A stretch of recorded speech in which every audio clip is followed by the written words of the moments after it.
마음이 흐르는 대로. 지은이 지나영.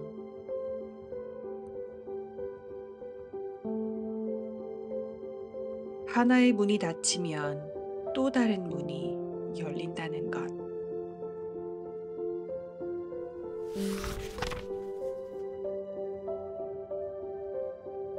나는 열정이 넘치는 사람이었지 야망이 큰 사람은 아니었다. 처음부터 하버드 대학교 연구소에 들어가겠다거나 존스 홉킨스 의과대학 교수가 되고 싶다고 마음먹었었던 것도 아니었다.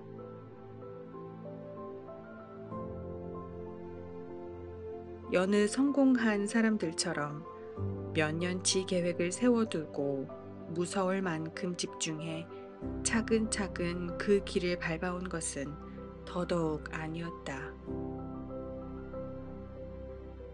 오히려 내 인생은 실패와 의외의 기회로 점철되었다고 말하는 편이 더 어울릴 것이다.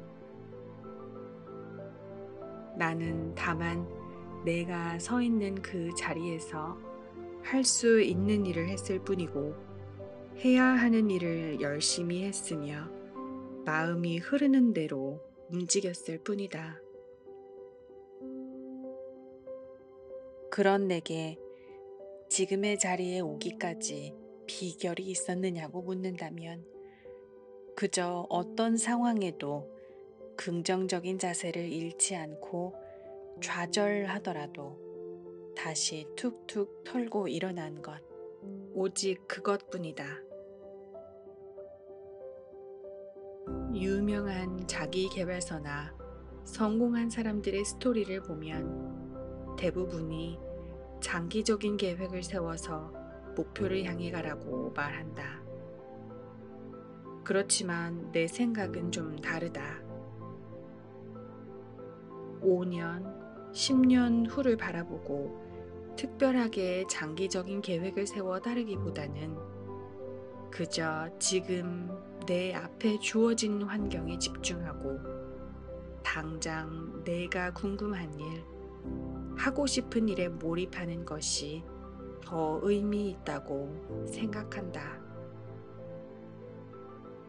우리 주변에는 미래에 달성하고 싶은 목표를 위해 지나치게 현재를 희생하는 사람이 많다. 물론 어느 정도의 희생은 당연히 감수해야 한다.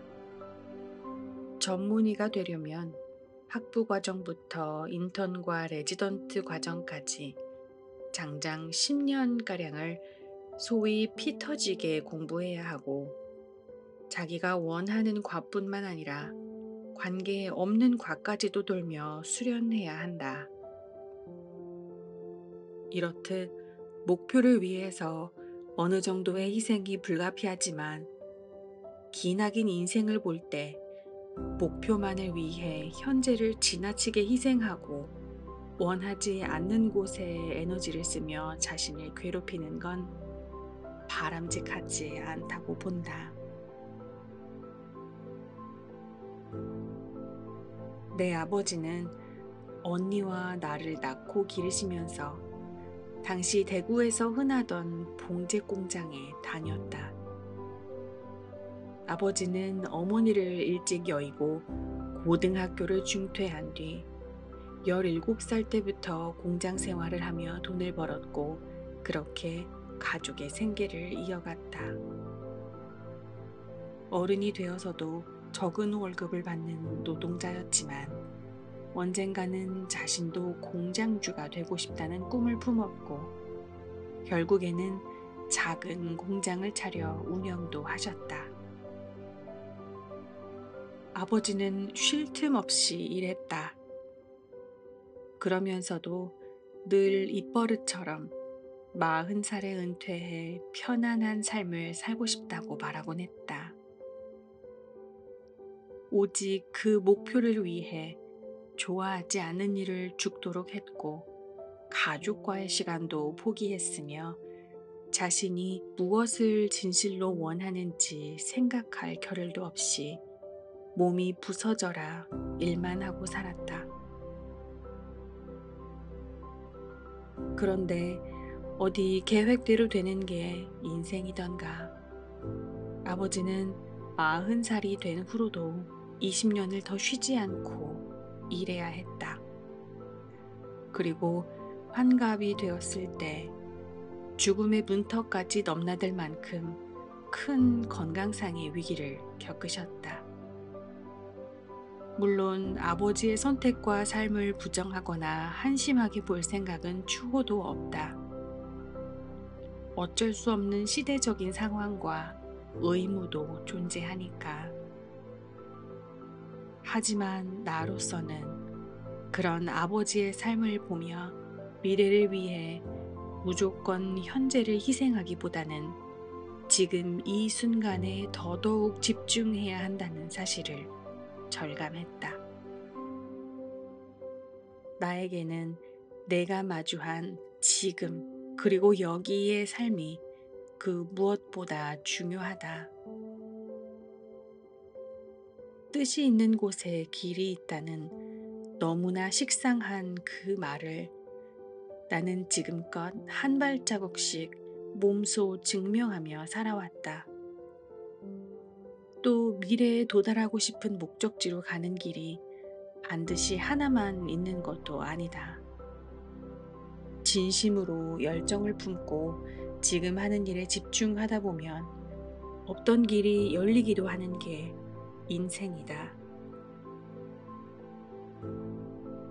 하나의 문이 닫히면 또 다른 하나의 문이 열린다는 것. 누구도 가지 않는 길, 위험하다고 모두가 회피하는 길, 실패가 자명한 그 길을 걸어갔던 사람들이 오히려 더 위대한 성취를 이루는 일도 많으니까 말이다. 이렇듯 내 마음의 귀를 기울이고 살면 간판이나 학력, 그리고 자본이나 주변의 지원 등 소위 말하는 성공의 조건이 별로 중요하지 않게 된다. 오히려 내 삶에 더 큰 영향을 끼치는 건 마음 자세다. 컵에 물이 반이나 차 있다는 관점과 물이 반밖에 남지 않았다고 보는 관점은 차이가 크다. 나는 물이 반이나 차 있다고 생각하고 열심히 살아가다 보면 나머지 반도 채워지려니 믿는다. 특히 힘들고 어려운 순간을 맞닥뜨릴 때 이러한 마음가짐은 큰 도움이 된다.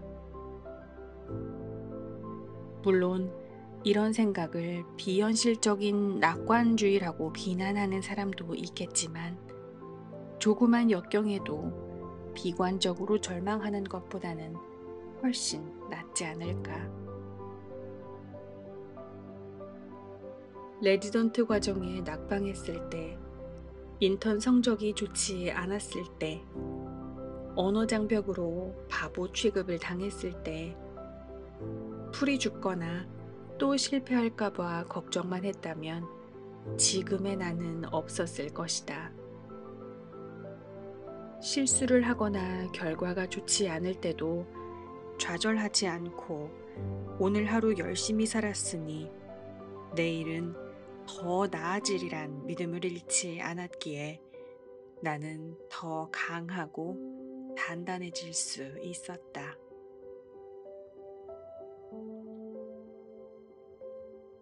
미국에는 구름의 뒤편은 반짝인다라는 말이 있다. 어떤 역경이든 그 속에 희망이 숨어 있다는 뜻이다. 나는 어떤 상황이 닥쳐도 다 하나님이 계획하신 것이라 믿고 시간이 지나면 왜 이런 일이 일어났는지 비로소 이해할 수 있을 것이라 생각한다. 그러면 당장의 불행이 절망으로 이어지지 않는다. 더불어 원하는 일이 순조롭게 이루어졌다고 해서 그것이 마냥 좋은 일이라고 여기지도 않는다. 돌이켜보면 내가 겪은 각종 실패와 좌절의 순간들이 내게 새로운 문을 열어준 계기가 되지 않았나 싶다. 넬슨 만델라의 말처럼 실패란 지는 것이 아니라 배우는 것이므로